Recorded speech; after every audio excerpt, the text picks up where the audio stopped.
Welcome to Quantum RX, the podcast that teaches you how to move beyond stuck emotions and trauma for mind, body, and spirit healing. I'm your host, Dr. Stephanie Davis. If you're curious as to if you have any stored emotions or trauma that might be causing your illness, preventing you from achieving your goals, or even just showing up as the best, most authentic version of yourself, I invite you to take the free Stored Emotions and Trauma quiz, and you will find that link in the show notes. Have you ever been talking and inside your head, you're silently freaking out and overanalyzing things because your mouth is moving and you keep going on and on and on, and it just seems like you should be quiet, but you're not. You're over-explaining yourself. This happens to me, and I have watched other people go through this.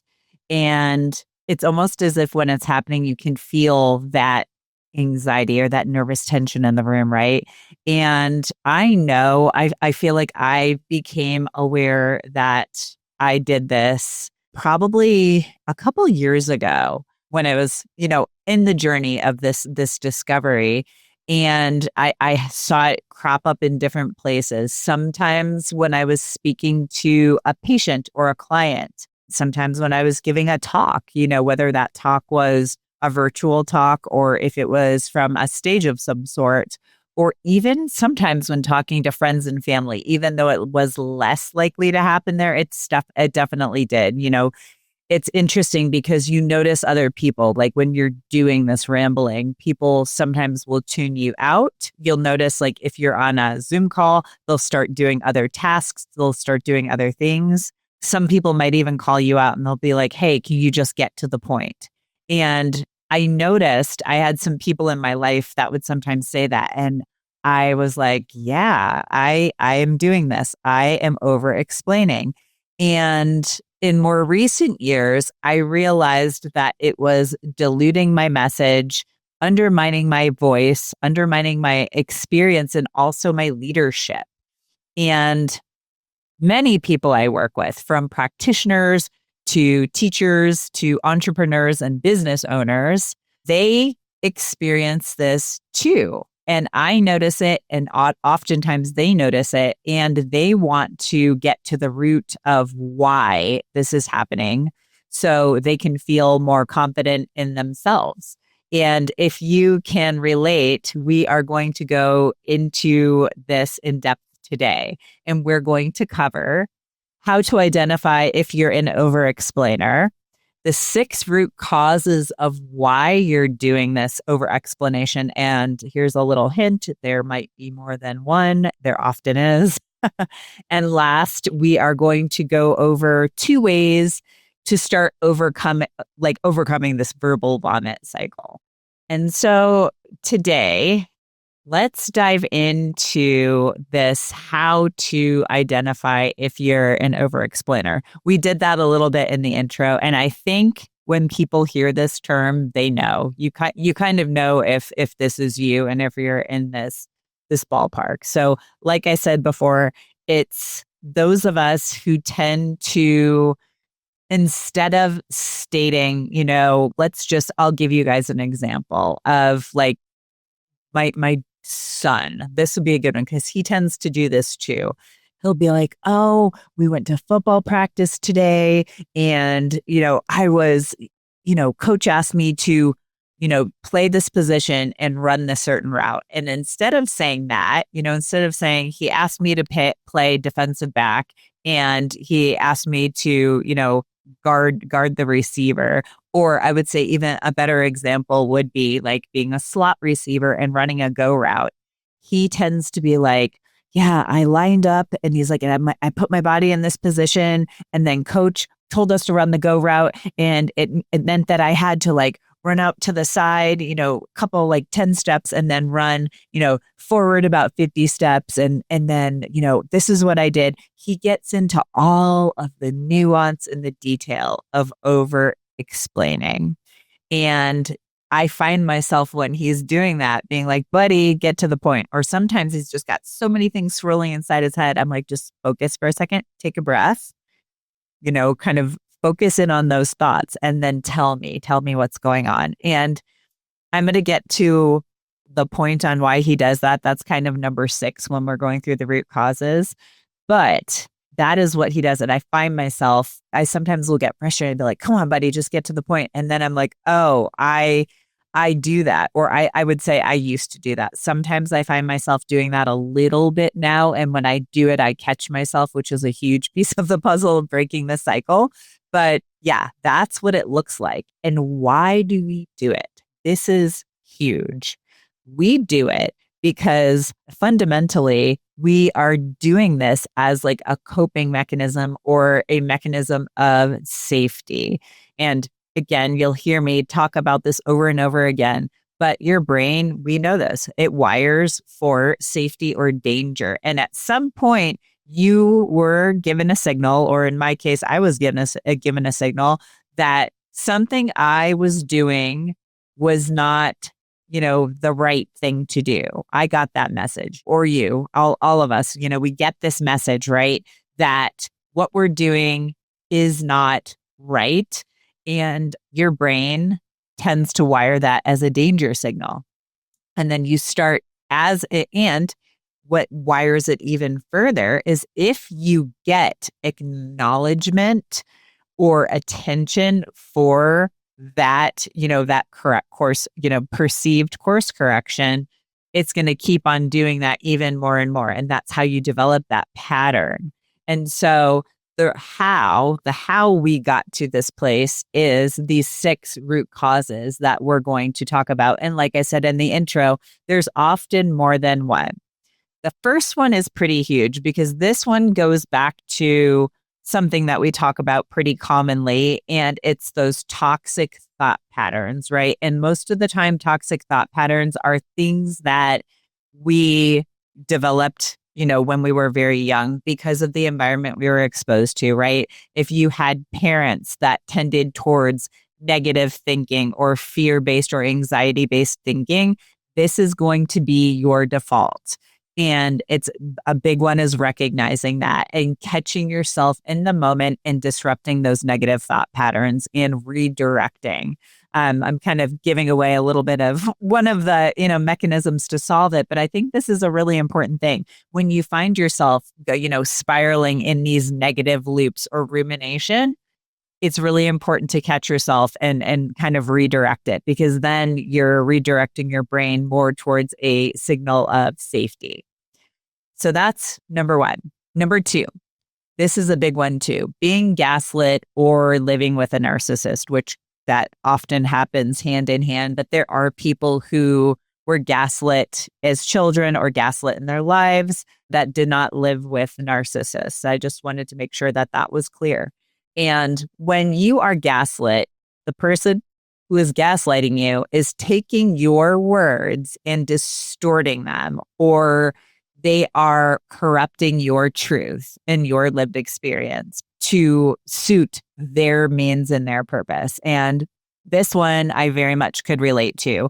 I've never tended towards that toxic thought pattern process. I would say I may have gotten a little bit into like anxiety thoughts, but I've never had like really toxic thoughts. I tend to be more on the positive thinking, but being gaslit, 100%. I think that was probably the first thing that happened to me as a child that, got me into this place, because very early on, I know I've spoken about this before, I had things that happened to me, largely with my mom, that I was basically told, you didn't see that, or that didn't happen. And so I got to the place where I was like, do I trust myself? Like, is that what I saw? Even though I know what I saw.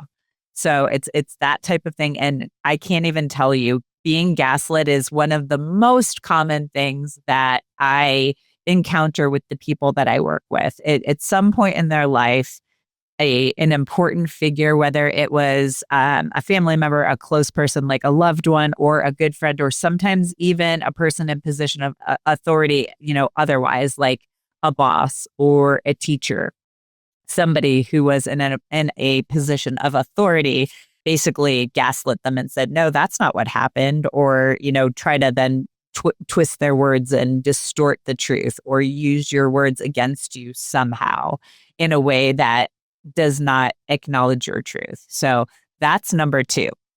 Number three is we use this over explanation as a barrier or protection to make people understand where you're coming from if you weren't heard. And so this one I feel like I can relate to as well, because my whole life, I know we've talked about this, and my friend Michelle Dowker came on a couple weeks ago, and we did the episode on the alien patterns in astrology and why you might feel different your whole life or feel like a black sheep. If you are a person that feels like that, I encourage you to go back and listen to that episode because it's very powerful. The work that she does is very powerful. And for me, it gave me quite a bit of understanding, things that I had thought and felt myself. But when you are that type of person, you tend to be in your own head a lot. And so hearing her validate my lived experience was huge. And so, yeah, that was something I did because I felt like most people in my life never really saw me or truly heard me. And so I know that I was like, over explaining to just be like, see me, this is who I am. Don't project your stuff onto me. So that's another one. So it can be kind of like a barrier mechanism or a protective mechanism to try to justify yourself, which kind of leads us into the next one. It's also a justification for acceptance, to be accepted, to prove your worthiness, or if you perceive that people are judging you. From a relations standpoint, you're trying to prove your value, right? You're trying to prove you're worthy of love or worthy of being in that room with other people or worthy of, anything or you just want to be accepted, right? I think that's a pretty common thing for people wanting to be accepted. Or if you think that people, most of the time we think that people are judging us when they're actually not. We're mostly judging ourselves, but it's that justification, right? And this one is something I think most of us can relate to at different points of our lives, and it manifests in different ways. For some of us, that justification is, we over talk or over explain or over analyze things when we're in conversation with people. It's really interesting, how that happens. And it's funny because I was on a call with a friend the other day and we were working on, it was, business related stuff and work related stuff together. And she called me out on it. And it wasn't even like a massive over explanation. It was just a little bit. But she's like, do you know that's what you're doing right now? She's like, you're filling space. And I was like, am I? And then I thought back to myself and I was like, oh, I probably was. It was like I was giving a little bit more detail than needed to be said. And so I feel like very much when you're going through this process, it's a work in progress. And while I don't do it nearly as much as I used to, there is still a little bit of me that does it, apparently. And it's not even, I used to give dissertations when I spoke. So now it's more in the realm of, like I said, it was just a little tiny bit, but she is so in tuned and she does similar work that she caught it. And she's like, do you know that's what you're doing right now? I was like, thank you. Thank you for catching that and telling me because I appreciate that. And so, yes, that fourth one was justification. The fifth one is an interesting one because this tends to come through again in that family dynamics, kind of like number one, where we were talking about like that, underlying negative or toxic thought patterns, being the peacekeeper. That is number 5. The peacekeeper, because of often family or relational dynamics, tries to please everybody, right? And they've got, one side of the room of people who are unhappy about something, and then the other side of the room, where the people are on, the opposite end, and they're trying to bridge the gap. They're trying to be the peacekeeper and keep everybody calm or happy or pacified so that things don't blow up into something big, right? And so they sit there and they kind of assume the role in some instances, potentially as the the person who has to hold everything together, because if they don't, this is how they see themselves. If they don't, then everything's going to fall apart, and then there's going to be chaos and pain and hurt. And so that's what happens with the peacekeeper too. And then also sometimes when you're the peacekeeper, you were given fault or blame that was not rightfully deserved. And so this was a compensatory mechanism, a kind of a coping mechanism for you then to try to placate or pacify the people who unjustly gave you that fault or blame. So that's number 5. And the last one, this one is interesting because this is like number 6, but it's kind of like 6, kind of like A, B, and C. If you are just inherently a chatty person, most of the time you're not, there are some kind of like some very gregarious and friendly types of people who just are chatty and they can kind of talk to anyone. But normally, a lot of times this is you filling space because of discomfort, right? So we'll leave it there, but this discomfort can be coming from multiple places.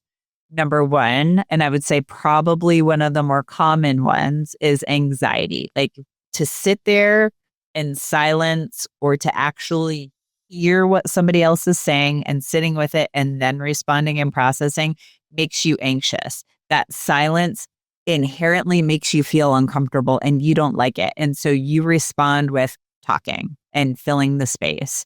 It also could be in the case where the silence makes you reflect and it makes you think about yourself and think about all of your own things. And then you get into a cycle of judging and you can go down some of those like toxic thought patterns. So it kind of becomes a spiral. So in order for you to not do that, then you talk and you just become chatty. And I will tell you, I distinctly remember this because I had a couple of women in my life. And when they were going through menopause, I felt because women, if they're not actively dealing with the hormonal changes and the physiological changes of menopause, anxiety can be a very common expression that comes up.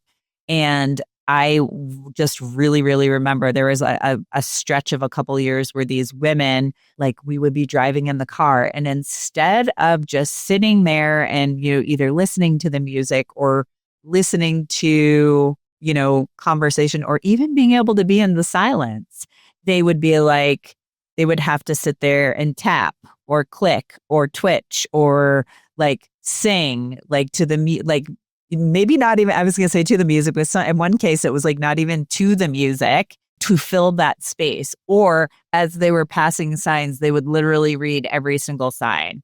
And that is a telltale sign that that person has an issue with silence, making them very uncomfortable or anxious. And so that, like I said, that can manifest in many different ways. Other ways, like I had mentioned, there's like a 6A, B, and C. That was 6A. 6B is neurodivergence. That is like when I was talking about my son before, like lots of times he gets so many things going on in his brain at once.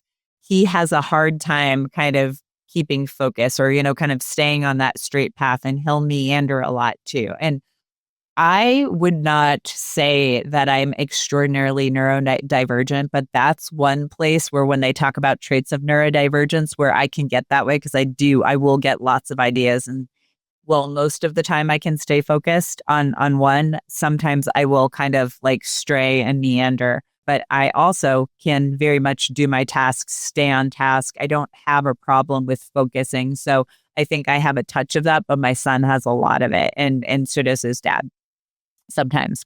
And so that's definitely something that we deal with and we're aware of in our family. But neurodivergence, just depending upon how you process, this might be an expression of that too. And so that's another thing that's important to be mindful of, is that your brain just might process differently. And you might have to take a minute or take a beat and, take a breath or take a couple of deep breaths and really focus in on what it is that you want to say and the message that you want to convey. And I feel like this is a really, really important one for the, leaders of any kind, whether you're a teacher or a coach or an entrepreneur, business owner, whatever. Like I said, the people that I work with, in order for you to manifest the highest expression of your leadership, this is something that you really need to nail down. And this is something that I had to work on quite a bit. It was, not over explaining and being clear in my messaging and clear, to the point when I'm explaining something and not repeating yourself. Because sometimes you get into the trap of saying something and then repeating it over and over again, like kind of throughout maybe a talk or when you're conveying information to somebody. So in order to kind of manifest that highest, or I shouldn't even say manifest, embody that highest level of leadership, understanding that you might be neurodivergent, that is an important piece of the puzzle. And then also, any of your kind of underlying tendencies, like do you tend to be anxious? Do you have any of those, previous things that we talked about? Were you gaslit? Are you trying to, protect yourself? Are you justifying your worthiness or your acceptance? Do you have toxic thought patterns? All of that type of stuff. And then the last one, 6C. This one's a lot more rare, but I do see it occasionally. It's a brain injury or a TBI, like traumatic brain injury. Sometimes when you have a brain injury, it alters the way that your brain processes. And I had seen this with some of the people that I work with. And I also saw it even with my brother. My brother had an injury when he was young, and he definitely was different before and after to some extent. I mean, the essence of him was still there, but I think some of the processing was a little bit different. So that can very much be a piece of the puzzle too. But like I've worked with some people who have been in like snowboarding accidents or skiing accidents, were playing a sport like soccer and, had concussion, or even in a car accident. And that changed the way that their brain processed. And, sometimes it also can get into like the personality realm too, kind of like the way that your personality expresses. And so that is kind of the last one. It's less common, but I think it's notable for us to point out. And so if you can identify with one or more of these, root causes, how do you start to overcome this like cycle of verbal vomit? Number one, I alluded to this back when I explained, number one, which was the, the underlying negative or toxic thoughts, but catching yourself, right? And taking your brain, sending the signals that we're going to safety and away from danger. And literally it is, if you're talking and you find yourself like thinking, oh, I'm over explaining, just take a second. People will give you grace. Just refocus, take a breath. And, in your head, you can tell yourself, this is just my brain. I am safe and I can redirect. And when you redirect and, focus down and explain yourself in a concise way, your brain will start to develop that pattern and rewire that pathway more and more. And you will be more likely to do it, but it's also a pathway of safety versus a pathway of danger.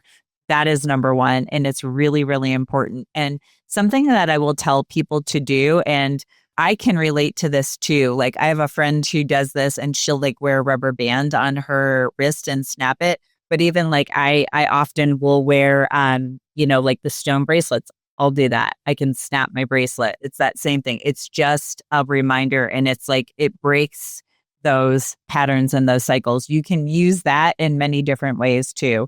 I know somebody who, when it happens, will like flick their wrist because it's a male, doesn't want to have a rubber band on his wrist and also doesn't wear bracelets. So he'll flick himself in the wrist. But it's something like it's another sensory or neurological input that again helps disrupt that patterning, right? But I think personally the most powerful thing is to like acknowledge that it's happening and then redirect and rewire your brain.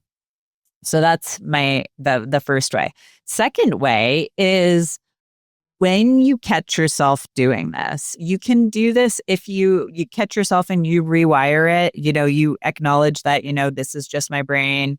I'm safe, and then you focus in and complete your thought or your multiple thoughts. You can do this exercise whether or not you do that. You can do the first one and you can also do this in addition to.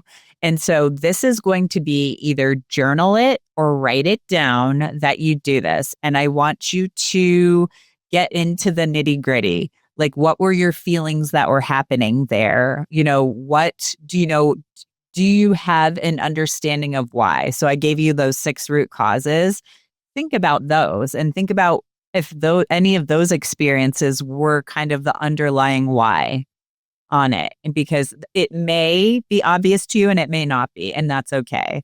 But you can also ask yourself things, were you overly apologetic in this process? That can be kind of like a clue too. Did you want to say no and struggle to say no, right? Were you trying to think about and anticipate how another person was going to respond to your words? Were you trying to set a boundary and you were kind of anxious about how the person was going to perceive that boundary? Did you just try to give a lot of detail because you wanted to make sure that the person really understood where you were coming from? Were you focused on, kind of worst outcome or worst case scenario type of stuff? Like, those are all thoughts or reasons that might come up during this process for you. So I encourage you to write that down, because when you write it down, it's there on paper for you to see and reflect on. And then again, it's kind of in your brain. It's more top of mind. And when it's there, you have an awareness and you can do something about it. And then after you do that, you can also kind of just, instead of like ruminating on it, write down what you wish you had said instead. Organize your thoughts and your thinking and get some clarity. Focus and breathe, and then write down what you wish you had said, because that, again, it develops another pattern, another rewiring of your brain, and your brain then can go back to that. So that's going to help you as well. And I'm not saying that these, doing these 2 things is going to fix it all, because for most of us, we have to address that, underlying pattern, negative wiring, right? Those negative thought patterns and those toxic thought patterns. We need to address why, that being gaslit or living with a narcissist, that needs to be addressed. We need to, if you had blame placed on you and you acted as the peacekeeper, we have to, most of the time, those things need to be addressed in some way. So some form of emotional and trauma work or therapy, something like that, to basically rewire your brain so that isn't the default that your, subconscious mind goes to. What I was going to say was this, doing these 2 exercises will help. It'll help get you started. And it very well may just give you the confidence to not do that anymore. For some people it works, but for a lot of us, I'd say the vast majority of us, having, doing some of the root cause work and the underlying, addressing those underlying traumas or emotions or, nervous system patterns, that really is one of the biggest pieces of the puzzle to help overcome this, these types of patterns and that over-explaining. And I'd like to close out with just saying, no matter where you are in life, your leadership matters. And I said this before, and I think it's worth repeating. And I'm not repeating this out of discomfort. I'm repeating this because I think it is really, really important. And it took me a long time to embody what this was and how this felt. And what it really is that when you are living your life, and no matter, like I said, no matter where you are, your leadership matters. And if you are doing this, these types of things can negate your authority or your voice. And it causes you to have unnecessary challenges and obstacles in your personal and professional life. And let's be honest, most of us do not need more of that. And it's something that I dive into with the clients that I work with. Sometimes these are things they're aware of. Sometimes it's something that I notice. But regardless, it's something that, especially if you are a person who's in a position of a lot of authority, it's important to make sure that you address this. And I use in the practice that I have, I use several questionnaires to assess where this might be coming from, as well as listening to and really hearing their stories. Through our conversations, we shine a light on what might be hidden. I know for me, some of the root causes weren't as obvious until I got much further down my healing and self-growth journey. And as I, mentioned earlier, I knew I had been gaslit and I knew I wasn't heard, but it wasn't until more recently that I realized I occasionally did it as a mechanism of justification to prove my worthiness, because that feeling of unworthiness wasn't something that really came to me until a little over a year ago. It was like not something that I had ever really felt before. And so if any of this resonates with you, I encourage you to walk through those exercises and perhaps even take that stored emotions and trauma quiz that you can find that link in the show notes, because that is one of the questionnaires that I do use in figuring out where the root causes are and the potential places where this might be showing up. If we can, on that questionnaire, we can see where the root causes are, and we can also kind of identify, is this showing up in relationships? Because there's a section on that. Is it showing up as how you present yourself to the world? So there's a lot of goodness there. And like I said, I use a couple of other questionnaires too that kind of complement that one, but also give us some deeper level of detail.